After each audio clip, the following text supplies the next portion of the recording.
Какво правиш, бе, момче? Чакай малко, чакай. Това е биф. Това не ти е телешко варено, че го кълцаш по този начин. Гледал съм 15 туториала в нета как се прави. Не, да си го гледал. Да. Ти знаеш, си подготвил тогава. Да. Я да, бе.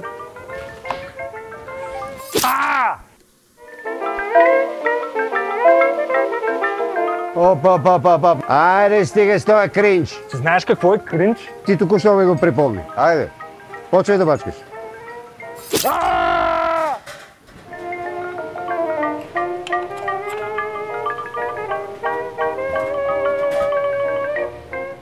Вече официално имаме ли биф?